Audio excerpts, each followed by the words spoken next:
क्या दोस्तों आपको पता है रथ सप्तमी किसके जन्म का प्रतीक है? हाल ही में विश्व सतत विकास शिखर सम्मेलन 2021 का उद्घाटन किसने किया है? केंद्र सरकार ने किस विषय पर रिपोर्ट प्रस्तुत करने के लिए रोहिणी आयोग का गठन किया है? ऐसे ही 15 बड़ी खबरों को कवर करते हुए हमने आज का बोले तो 10 फरवरी 2021 का करंट अफेयर का वीडियो तैयार किया है।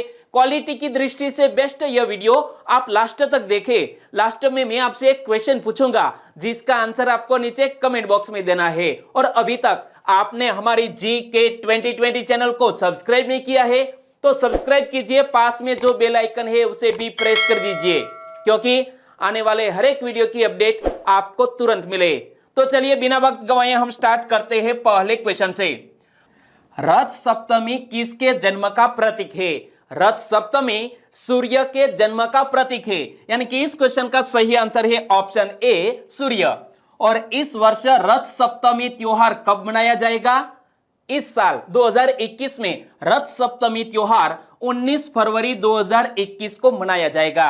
और रथ सप्तमी एक वार्षिक हिंदू त्योहार है जो सूर्य देवता को समर्पित है। इमेज में आप देख सकते हैं दोस्तों, सूर्य देवता है तो हमारा जीवन है। और रथ सप्तमी का त्योहार कब मनाया जाता है? प्रति वर्ष 19 फरवरी को नहीं बल्कि हिंदू महीना माघ के 7वें दिन यानी कि माघ सप्तमी के दिन यह रथ सप्तमी का त्योहार मनाया जाता है। और रथ सप्तमी के दिन एक दिवसीय ब्रह्मोत्सव का आयोजन कहां किया जाता है? आंध्र प्रदेश के तिरुमला में। कहां पर? आंध्र प्रदेश के तिरुमला में एक दिवसीय ब्रह्मोत्सव का आयोजन किया जाता है। और रथ सप्तमी को सूर्य जयंती भी कहा जाता है क्योंकि यह सूर्य के जन्म का प्रतीक है और इसे माघ सप्तमी भी कहा जाता है। और रथ सप्तमी मौसम में परिवर्तन यानी कि वसंत का जो यह सीजन शुरू होता है और कटाई के मौसम की शुरुआत का भी प्रतीक है यह रथ सप्तमी। तो दोस्तों इसी तरह हर क्वेश्चन से जुड़े इंपॉर्टेंट फैक्ट मैं आपके सामने रखता हूं। हमारा यह तरीका आपको अच्छा लगता है लाइक करना मत भूलिएगा। दूसरा क्वेश्चन आपकी स्क्रीन पर, विश्व सतत विकास शिखर सम्मेलन 2021 का उद्घाटन किसने किया है? वर्ल्ड सस्टेनेबल डेवलपमेंट समिट 2021 का उद्घाटन हमारे देश के प्रधानमंत्री आज शाम को 6:30 बजे करने वाले हैं। यानी कि इस क्वेश्चन का सही आंसर है हमारे प्रधानमंत्री श्री नरेंद्र भाई मोदी। और प्रधानमंत्री नरेंद्र मोदी 10 तारीख को यानी कि आज ही शाम 6:30 बजे वीडियो कॉन्फ्रेंसिंग के माध्यम से विश्व सतत विकास शिखर सम्मेलन 2021 का उद्घाटन करेंगे। और विश्व सतत विकास शिखर सम्मेलन 2021 का मुख्य विषय क्या रखा गया है? तो इस साल थीम रखी गई है सबके लिए सुरक्षित और संरक्षित पर्यावरण और हमारा साझा भविष्य। तो दोस्तों कोई भी इस तरह का महत्वपूर्ण सम्मेलन होता है वो किस थीम पर बेस है वो हमें थीम याद रख लेनी चाहिए। और विश्व सतत विकास शिखर सम्मेलन 2021 का आयोजन किसने किया है? हमारे नई दिल्ली स्थित the energy and resources institute यानी कि टेहरी ने इसका आयोजन किया है। और यह 20वां शिखर सम्मेलन है जिसमें विश्व में सतत विकास को लेकर 2 दिन तक चर्चा होंगे, यानी कि यह 10 फरवरी से लेकर 12 फरवरी तक चलने वाला है।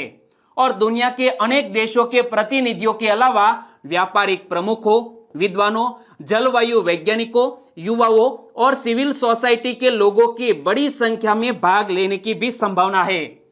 और विश्व सतत विकास शिखर सम्मेलन 2021 किसके सहयोग से आयोजित किया गया है? इसमें पर्यावरण, वन और जलवायु परिवर्तन मंत्रालय ने सहयोग दिया है, साथ साथ नए और नवीकरणीय ऊर्जा मंत्रालय और पृथ्वी विज्ञान मंत्रालय, इन तीनों मंत्रालय के सहयोग से यह शिखर सम्मेलन 2021 आयोजित किया गया है। और विश्व सतत विकास शिखर सम्मेलन 2021 में कौन शामिल होंगे? तो याद रखो गुयाना के राष्ट्रपति डॉक्टर मोहम्मद इरफान अली इस सम्मेलन में शामिल होंगे। पापुआ न्यू गिनी के प्रधानमंत्री जेम्स मारापे भी इसमें शामिल होंगे। मालदीव की पीपुल्स मजलिस के अध्यक्ष मोहम्मद नशीद भी इसमें शामिल होंगे। और संयुक्त राष्ट्र की उप महासचिव जिसका नाम है अमीना जे मोहम्मद, वो भी यह विश्व सतत विकास शिखर सम्मेलन 2021 में शामिल होंगे। तीसरा क्वेश्चन, साल 2020 में भारत से मिनरल और नेचुरल वाटर का सबसे बड़ा खरीदार देश कौन रहा? हमारे भारत देश में से मिनरल और नेचुरल वाटर का सबसे बड़ा खरीदार देश हमारा पड़ोसी देश चीन रहा है। यानी कि इस क्वेश्चन का सही आंसर है चीन। और यह करंट अफेयर में क्वेश्चन क्यों आया वो भी मैं आपको बताऊंगा।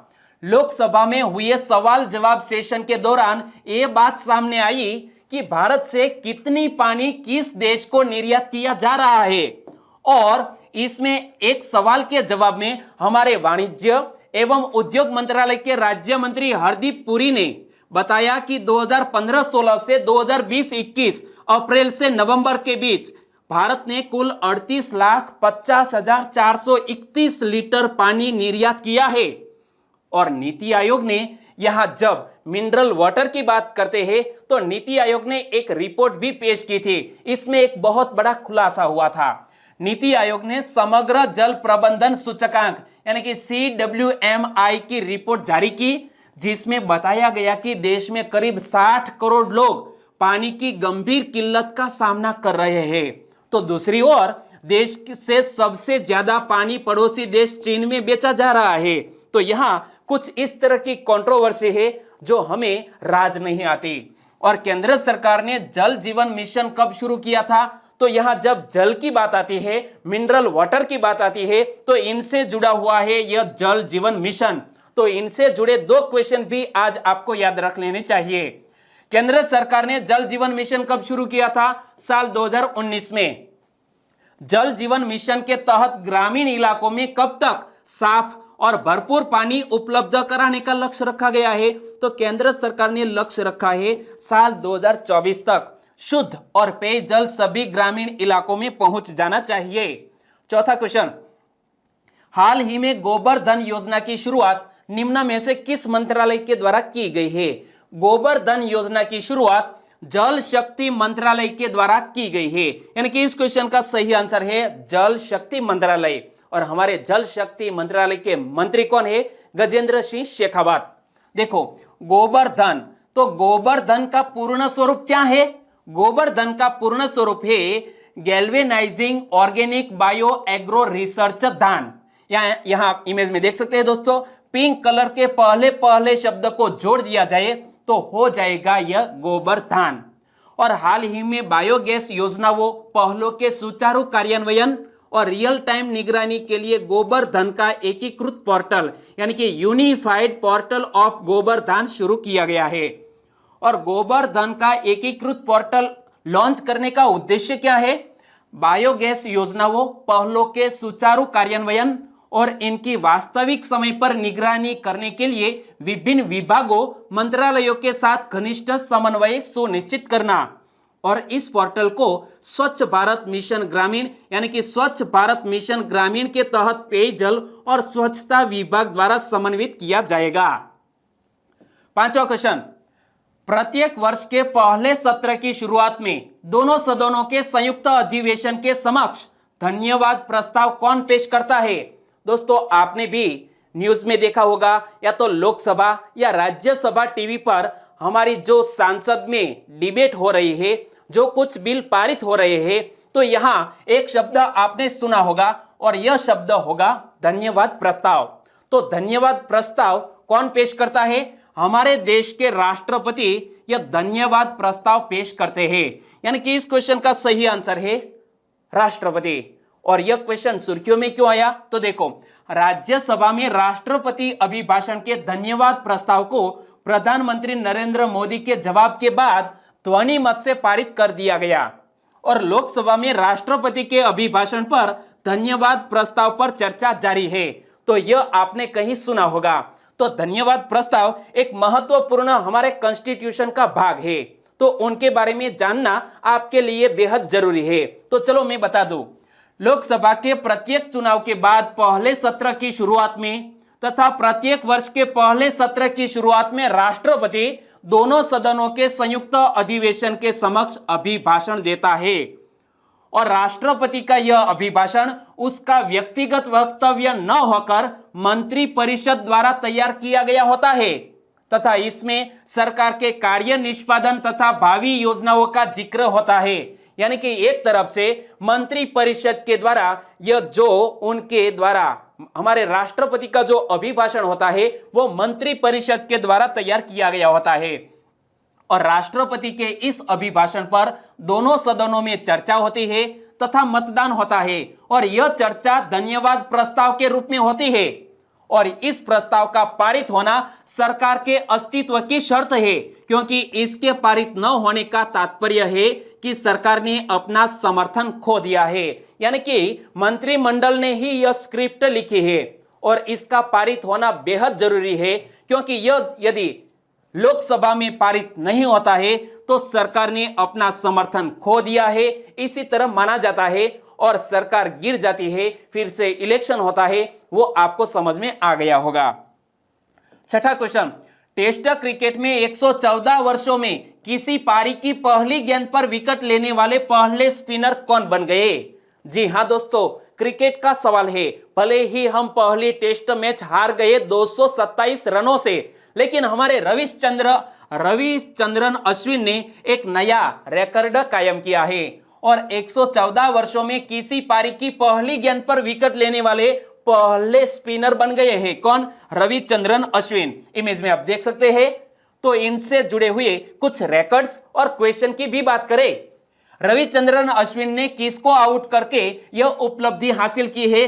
रोरी बर्न्स को आउट करके। और रविचंद्रन अश्विन से पहले आखिरी बार 1907 में दक्षिण अफ्रीका के पूर्व स्पिनर बर्ट वॉल्गर ने यह उपलब्धि हासिल की थी, जबकि इस मामले में सबसे पहले यह कमाल 1888 में इंग्लैंड के स्पिनर बॉबी पील ने किया था और अश्विन ने इस मैच में इसके अलावा भी कई दिलचस्प रिकॉर्ड अपने नाम किए हैं, तो वो रिकॉर्ड भी जान लीजिए। अश्विन ने पहली बार 9 बॉल फेंका और दिलचस्प बात यह है कि अपने टेस्ट करियर में 20,600 से अधिक गेंद फेंक चुके अश्विन के करियर की यह पहली 9 बॉल थी और अश्विन इंग्लैंड के जेम्स एंडरसन के बाद एक पारी में सबसे ज्यादा विकेट लेने वाले दूसरे गेंदबाज बन गए हैं।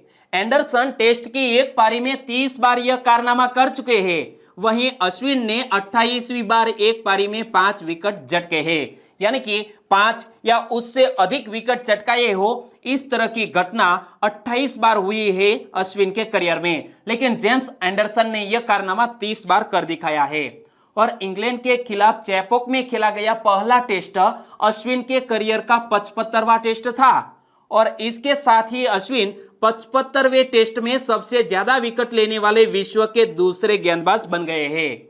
अश्विन ने दक्षिण अफ्रीका के डेल स्टेन को पीछे छोड़कर यह उपलब्धि हासिल की है, लेकिन पहले नंबर पर है अभी भी मुथैया मुरलीधरन। इस लिस्ट में पहले नंबर पर श्रीलंका के मुथैया मुरलीधरन का नाम है।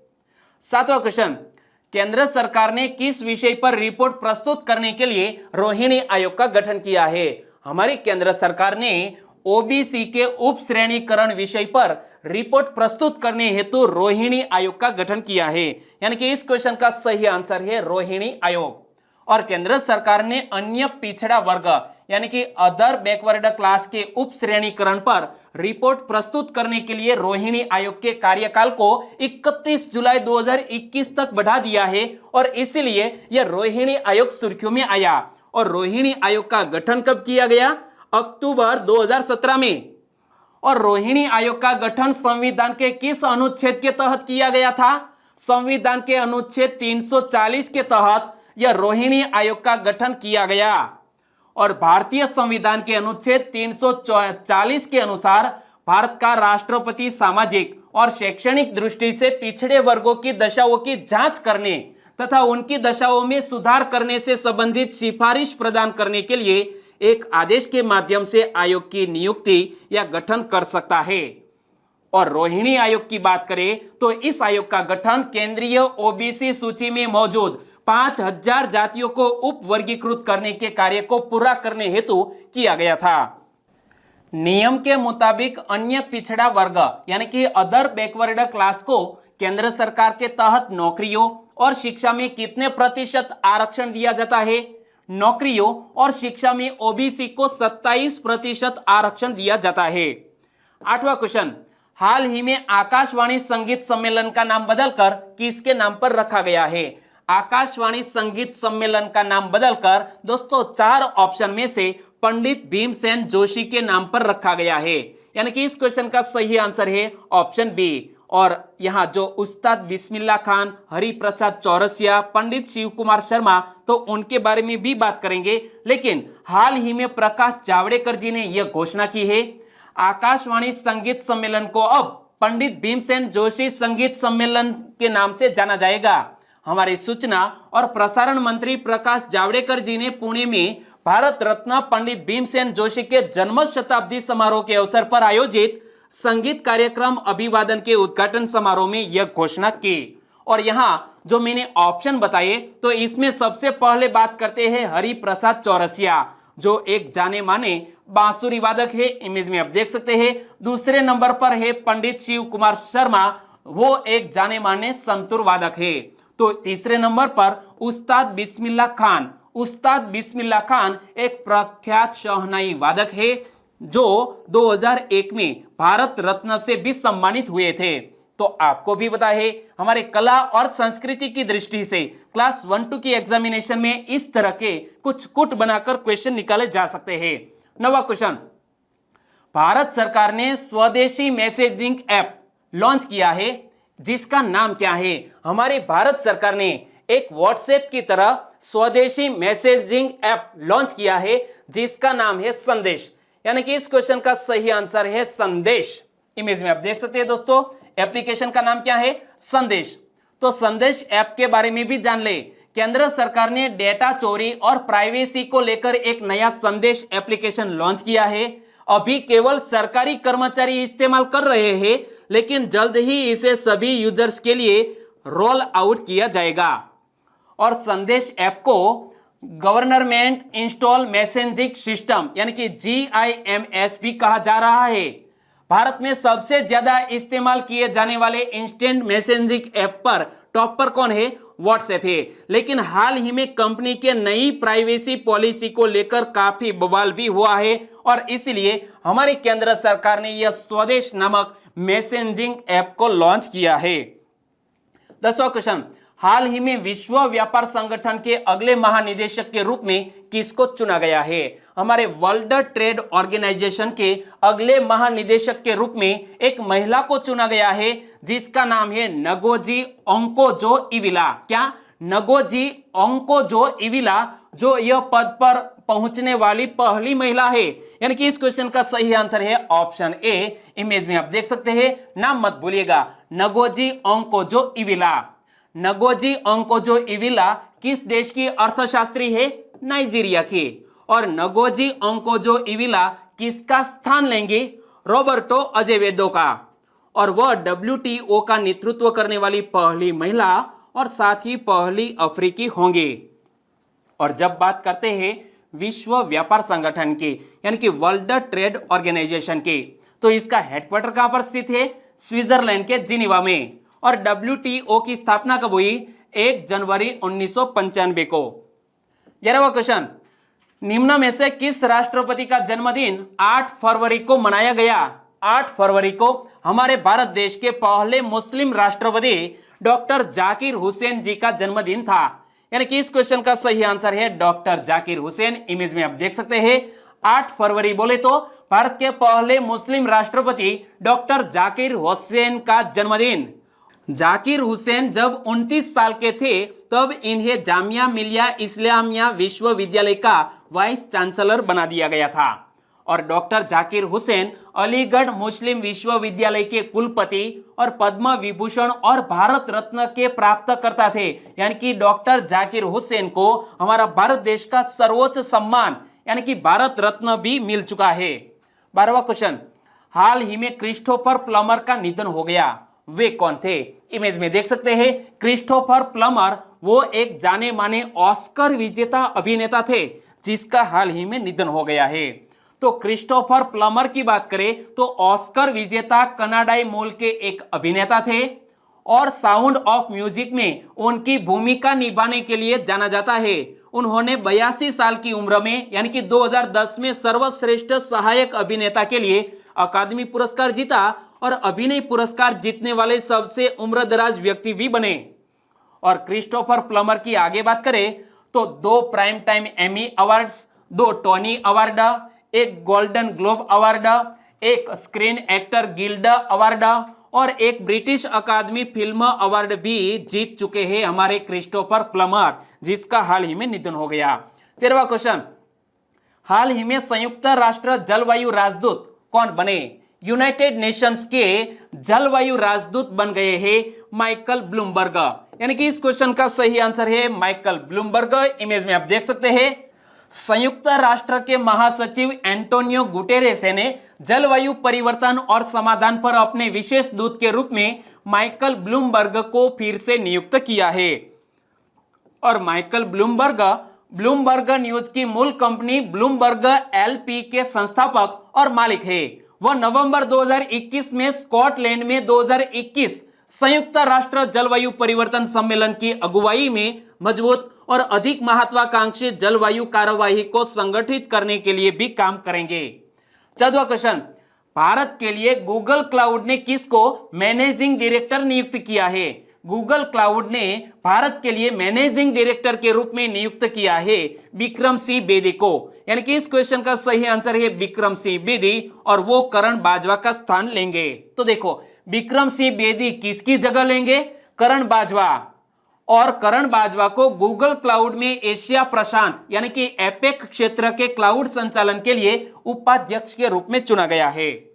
और गूगल क्लाउड की बात करें तो गूगल क्लाउड 2017 में मुंबई में लॉन्च के बाद इस साल भारत में अपने दूसरे दिल्ली क्लाउड क्षेत्र को लॉन्च करने के लिए भी ट्रैक पर है।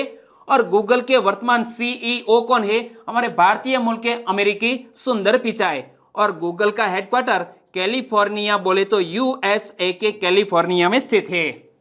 15वां क्वेश्चन, निम्न में से किस महान देशभक्त के नाम पर 1063 आवासीय स्कूलों एवं छात्रावासों का नाम रखा जाएगा? हमारे भारत देश के एक महान देशभक्त नेताजी सुभाष चंद्र बोस के नाम पर 1063 आवासीय स्कूलों या तो छात्रावासों का नाम रखा जाएगा। यानी कि इस क्वेश्चन का सही आंसर है नेताजी सुभाष चंद्र बोस। और नेताजी सुभाष चंद्र बोस से जुड़ा एक हमने लाइव वीडियो किया था, तकरीबन 1 घंटे 43 मिनट का यह लाइव वीडियो। यदि आपने अभी तक नहीं देखा है तो हमारी चैनल पर अवेलेबल है, आप देख लीजिए। क्योंकि अगले साल में कोई भी एग्जामिनेशन में सुभाष बाबू से जुड़ा कोई भी क्वेश्चन पूछ लिया जाए तो हमारे वीडियो में से कवर हो ही जाएगा, यह मैं 100% कह सकता हूं। चलिए बात करते हैं इस इश्यू की। तो शिक्षा मंत्रालय ने समग्र शिक्षा योजना के तहत वित्त पोषित आवासीय विद्यालयों जिसकी संख्या है 383 और छात्रावासों जिसकी संख्या है 680 को नेताजी सुभाष चंद्र बोस आवासीय विद्यालयों के रूप में नामित करने का निर्णय लिया है। और अब बात करते हैं लास्ट वीडियो के क्वेश्चन की। लास्ट वीडियो में मैंने आपसे क्वेश्चन पूछा था, हाल ही में दुनिया का सबसे छोटा रेप्टाइल यानी कि रेंगने वाला जीव कहां खोजा गया? दुनिया का सबसे छोटा रेप्टाइल यानी कि रेंगने वाला जीव खोजा गया है उत्तरी मेडागास्कर के जंगल में। और लगभग सभी दोस्तों को ऑफलाइन तरीके से हमने रिप्ले भेज दिया है, लेकिन कुछ सब्सक्राइबर फ्रेंड के नाम लेना चाहूंगा।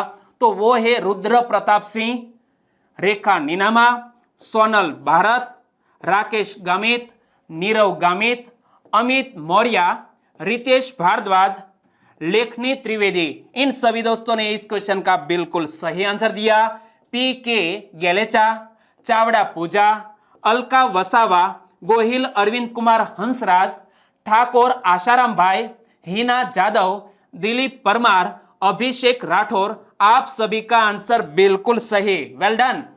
आयुष राव यादव, अजीत सिंह, वसावा दीप्तेश, धीरज कुमार, सचिन चौधरी, जयराज जड्जा, आरजे हंसा और इलाराम वर्मा। इन सभी दोस्तों को सही आंसर देने के लिए बहुत बहुत धन्यवाद। और आज के वीडियो का क्वेश्चन ए रहा स्क्रीन पर। 13 और 14 फरवरी को पर्यटकों के लिए मांडू महोत्सव का आयोजन कहां किया जाएगा?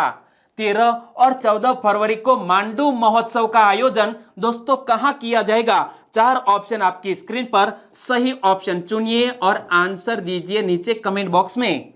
और दोस्तों आज का वीडियो वाकई में आपको अच्छा लगा है, हेल्पफुल लगा है, तो इस वीडियो को लाइक कीजिए और आपके दोस्तों को इस वीडियो की लिंक फेसबुक, व्हाट्सएप या टेलीग्राम के जरिए शेयर करना मत भूलिएगा। बस छोटी सी उम्मीद के साथ वीडियो खत्म करते हैं, फिर मिलेंगे नए करंट अफेयर वीडियो के साथ। तब तक के लिए टेक केयर एंड जय हिंद।